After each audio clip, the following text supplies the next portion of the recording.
Thank you. Now, as I indicated to you, that in the investigation of the police on the circumstances surrounding the death of the deceased Senzo Meyiwa in this case, they stumbled across a Constable Zungu, who had already testified here at court.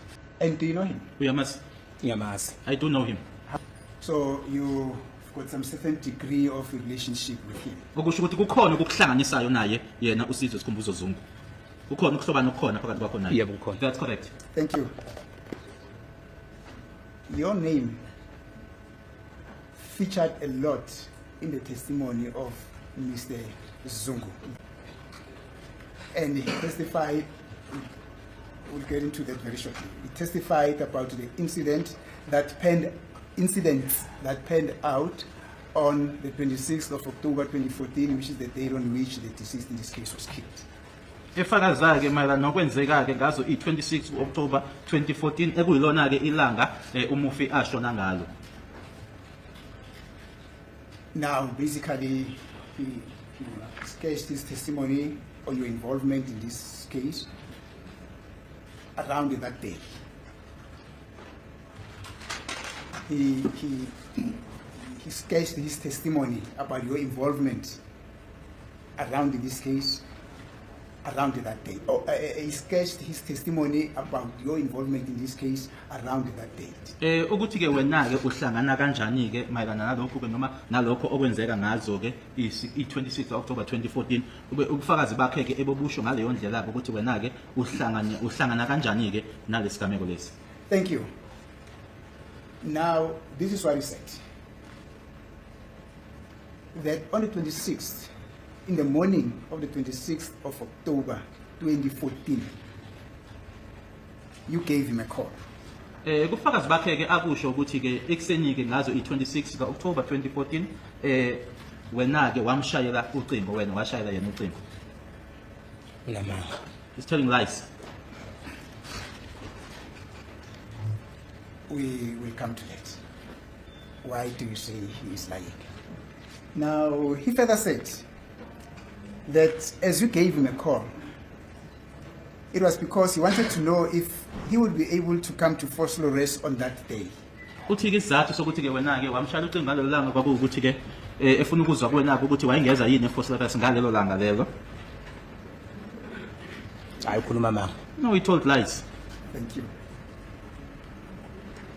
And then, as he was talking to you, or in fact, as you were talking to him, his response was, because it was still early in the morning, because according to him, you phoned him around 15 minutes past 7 o'clock in the morning. He told you that he first has got to go to work, but would be able to come to your place when he knocks off in the afternoon. Uthi ke wakutshela ke ngoba ke kwakusekuseni ngaleso sikhathi ke ukuthi ke wayezoqala emsebenzini wayezothi ke ngalelo langa lelo uma esephuma ke emsebenzini eze kuwena. Any comments? Khona ngakusho? Hayi ukhuluma mama. No, he told lies. Thank you. He went on to tell this court that after that discussion, there was a bit of a pause. But then you then initiated the call. You called him and informed him that a certain gentleman by the name of Marco Sonke from Rustenburg will also be joining you. Uthi ke kwase kugcina ke kulokho ke uthi kodwa ke wase uphinda ke wena futhi ke umshayela ucingo ke umtshela ke ukuthi ke kunomlisa thizeni okuMarco Sonke obuye Rustenburg naye ke wayezoba khona ke lapho uma senihlangana. Hayi unamanga. No, he lied. Thank you. Then after you had called him, you then sent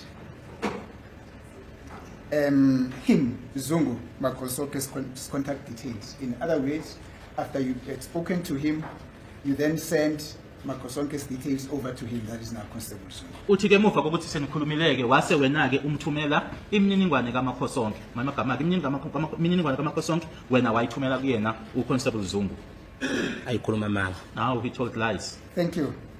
He went on and told this court that he then called you and told you that he would call you once he knocks off at his work in the afternoon. Uthi wasekutshela ke ukuthi ke uzoxhumana ke noma wayezoxhumana ke nawe uma esephuma emsebenzini ngalelo langa lelo. hayi khuluma amanga. No, we told lies. Thank you. Well, the following is good. It might have a little, you might have little knowledge on it, but this is what he further told this court, that as he proceeded with his testimony, he said that after he knocked off in the afternoon, he then contacted Makosonke and arranged with him to meet at Carlton Center. Uthi ke uma eseshayisa ke emsebenzini ngalelo langa lelo wasexhumana naye uMakhosonke base bevumelana ke ukuthi ke bazohlangana eCarlton Center. And indeed, Constable Zungu then went to Carlton Center in Joburg, and found Makosonke waiting for him there. Uthi ke ngempela ke yena ke Constable Zungu waseya khona ke eCarlton Center wahlangana khona noMakhosonke. Now he went on and told this court that as they were sitting and eating there at Carlton Center with Makosonke, you then called him, Constable Zungu, and asked about their whereabouts. And Zungu informed you that they were already on their way to your place. Uthi ke besahlezi ke lapho bedla ke eCarlton Center wase wena ke uxhumana naye Constable Zungu ufuna ukwazi ukuthi babe kuphi nendawo wakutshela ke ukuthi ke babe sendleleni eza kuwena. Do you follow? Ngabuyezwa yini? Ngiyabuzwa. Yes, I Yes. What is your comment on the fact that you called him, Constable Zungu, to find out where they were, and then he informed you that they were on their way? Uthini ke kulokhu kokuthi ke wena ke wasuxhumana naye ufuna ukwazi ke ukuthi babe kuphi nendawo wasetshela yena ke ukuthi basendleleni eza kuwena. Uthini kulokho? Akaze benje nti bayeza kimi. They never informed me that they were on their way to me. Was there any such conversation on this day with him? Yayikhona yini inkulumo ekanjalo ngaleli langa phakathi kwakho naye? uConstable Zungu ufike 2017 kimi. Eqala ukufika nakhona ngisurprise. The very first time that Constable Zungu came to me was in 2017, and it was a surprise. Yes, Mr. Kwabeni, we will get into your explanation. But this is what just Constable Zungu told this court. Siyeza ke kokuchazwa wena noma kokuzochazwa wena kodwa ke manje ngikufundela into eyakhulunywa uGwabeni la enkantolo. You can either say you agree with it or you don't agree, as you have been saying that no. Up to thus far, you've been saying all the things that I've already read, mentioned to you, which testified about here a court involving your name, that's not true. Ongakusho ke ukuthi nje uthi cha yebo uyahambisana naloko kuyiqiniso noma cha akulona iqiniso ngalendlela ubukade wenza ngayo ke ukuthi cha lokho sekushiwo kuwena kuthiwa kwakubufakazi bakho uZungu la enkantolo ushilo ukuthi amanga ukhuluma amanga. Do you understand? Kuyezwakala? Yes, I understand. Yeah. Now he says, as they were seated there at Carlton Center with Makosonke eating, you called him, wanted to know their whereabouts, and he said to you that they were on their way. Manje ke lana uthi bathi besahlezi lapha eCarlton Center yena noMakhosonke bedla wase wena uxhumana naye ufuna ukwazi ukuthi bakuphi nendawo noma babe kuphi nendawo wasekutshela ke yena ukuthi babe sendleleni eza kuwena. No, he's telling lies. Thank you. Then according to him, and this is what he told this court, that they then drove from Carlton Center with Makosonke, and they then arrived at Basotho Hostel in the place where you were staying between 14 hours and 15 hours in the afternoon. Uthi base besuka ke khona lapha eCarlton Center bafika ke eBasotho Hostel ekwakuyila ohlala khona ke kwakuphakathi kuka 2 no 3 emini. Do you follow? No, he's telling lies. Thank you. Now he says, or he further told this court that upon arrival there at Basotho Hostel at Fosloris, he then greeted you and sat with you. Uthi ke mase befika ke khona lapho asebingelela ke wahlala phansi nawe. And there were also other people who were from the villages there back home. Uthi ke babe khona ke nabanye ke abantu nabo ababebuya ke emakhaya la nibuya khona. Do you follow? Ngabuyezwa yini? No, he's telling lies. Thank you. Now he described the place where they sat at the hostel that you were using as your residential place, that they sat inside a hostel place known as a common place.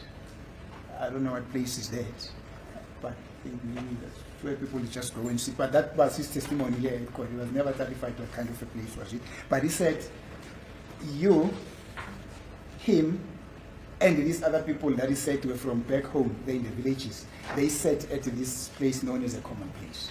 Uthi ke kunendawo nje indawo thizeni ke lapho enanihleli khona ukuthi nje indawo ke khona la abantu bahlala khona ke kwakuyena kuwena kanye ke nabanye laba ke enibuya nonke nabo emakhaya.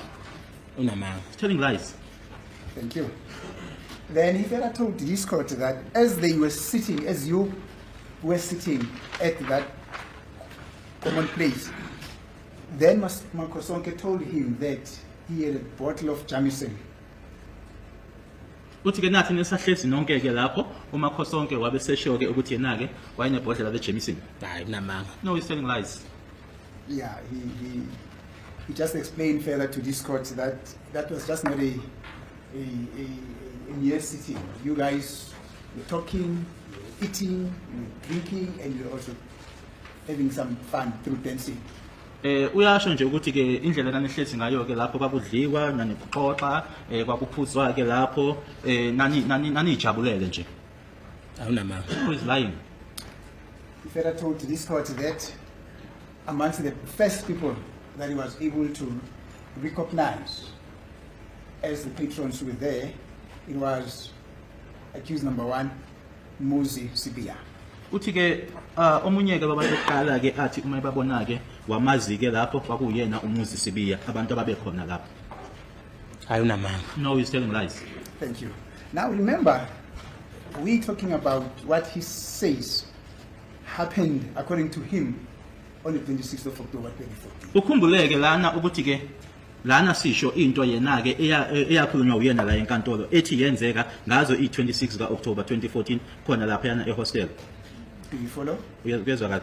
Ngizwakala. I understand. Thank you. He further went on to tell this court that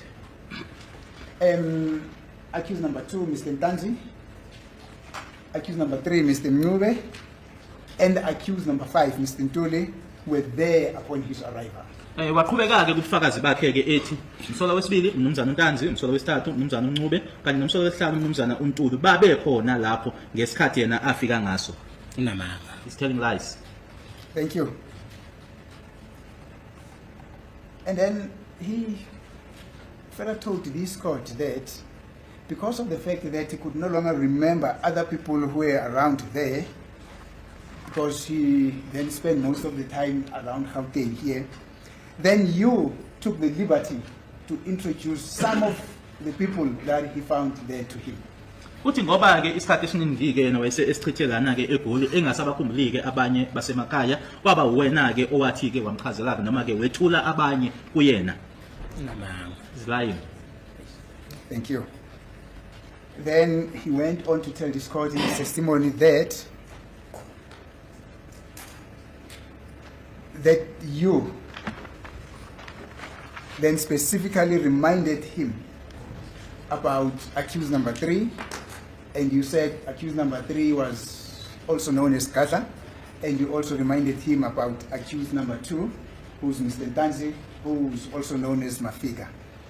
Uthi ke kubufakazi bakhe ke noma uqhubekekile ke kubufakazi bakhe uConstable Zungu athi kwaba wena ke owamkhumbuza ke ngaye umsola wesithathu wasumchaza ke noma umethula kanje ngogadla wamtshela ke nangaye umsola wesibili wathi ke waziwa kanje ngoMafika. Awunamanga. No, he's lying. He said you did not have to introduce accused number 1 to him because you already knew him. Uthi ke sasingekho isidingo sokuthi ke umtsheleke noma ke wethule umsola wokuqala kuyena ngoba wayesemazi vele. Then he further told, any comment to that? Ukhona ufuna ukusho? That he told this court that there was no reason for you to introduce accused number 1 to him because you already knew him. Ngabe khona ufisa ukusho kuloko ukuthi ke sasingekho isidingo sokuthi ke umtshele ukuthi umsola wokuqala ubani ngoba wayesemazi vele.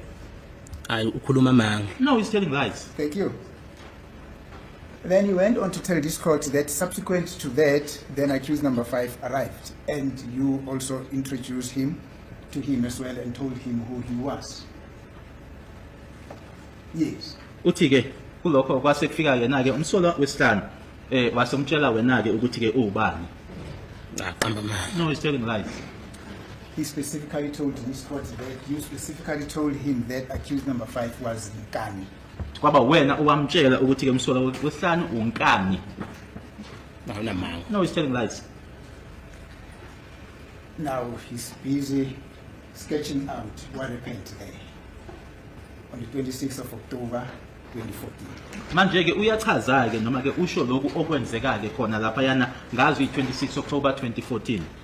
Now he says that as you guys, I will refer to you guys, as you guys were sitting there, then accused number 5 stood up and requested one of the gentlemen who was there to request him, Zungu, to move away his vehicle because it was on his accused number 5's way. It was in the way of accused number 5's vehicle's way. Uthi ke wasesukuma umsola wesihlanu.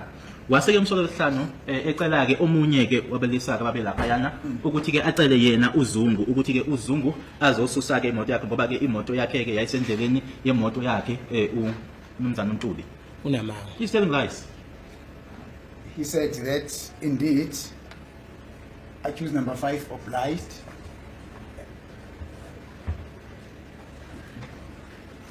not accused number 5. He said that he himself, Zungu, obliged and moved his vehicle away and gave accused number 5 a way to go out. Uthi ke ngempela ke kwenzeka lokho ukuthi ke yena ke wase esusa ke imoto yakhe ukuthi ke ngempela umsola wesihlanu azokwazi ukuthi ke aphume ngeyakhe imoto. Unamanga. Telling lies. Now he told this court that the vehicle with which he arrived there was a grey Polo hatchback. Uthi ke imoto afika ngayo lapho kwakuyi hatchback yePolo egrey ngombala. Bumuphunyaka. Which year? We're talking about 2014. Sikhuluma ngo2014. That is what he told this court. Can we get clarity to who arrived in the grey Polo?